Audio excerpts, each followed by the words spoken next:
তিন বন্ধু বাজি ধরে বলতে লাগলো, আসো আজকে আমরা দেখবো যে আমাদের এই তিনজনের মধ্যে সবচাইতে খারাপ, সবচাইতে জঘন্য মানুষকে। তো তিনজনের মধ্যে ঝগড়া শুরু হয়ে গেল। প্রথম জন বলল, আমি হচ্ছি সবচাইতে বেশি খারাপ। দ্বিতীয় জন বলল আমি, তৃতীয় জন বলল আমি। শেষ পর্যন্ত সিদ্ধান্ত হলো যে চাপা না মেরে প্রমাণ করে দেখাতে হবে। এরই মধ্যে একজন বৃদ্ধ মহিলা ছোট একটা ব্যাগের মধ্যে কিছু জিনিসপত্র নিয়ে একটা লাঠি ভর দিয়ে হেঁটে যাচ্ছে।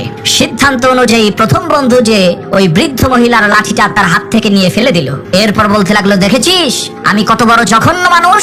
প্রথম বন্ধুর কথা শুনে দ্বিতীয় বন্ধু বলল, আরে বেটা দেখ এখন আমি কি করি। এই কথা বলতে বলতে সেই দ্বিতীয় বন্ধু ওই বৃদ্ধ মহিলার কাছে যে তাকে খুবই নির্মম ভাবে মারতে শুরু করলো আর বলতে লাগলো, দেখেছিস আমি তোর চাইতে বেশি খারাপ। এদিকে তৃতীয় বন্ধু চুপচাপ দাঁড়িয়ে আছে। তখন দুই বন্ধু মিলে তাকে বলল, কিরে বেটা দাঁড়িয়ে আছিস কেন, যা এখন তোর পালা। তখন সেই তৃতীয় বন্ধু বলল, আমি তোদের চাইতে বেশি খারাপ।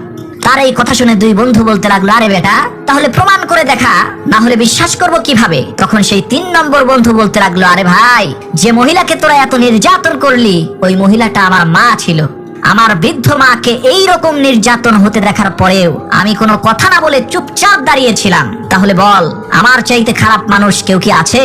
প্রথম বন্ধু হচ্ছে ইসরায়েল, দ্বিতীয় বন্ধু হচ্ছে আমেরিকা, আর তৃতীয় বন্ধু হচ্ছে মুসলমান, যারা তাদের বাবা মা ভাই বোন আত্মীয় স্বজনদের নির্যাতন হতে দেখেও কোনো কথা না বলে চুপচাপ বসে আছে।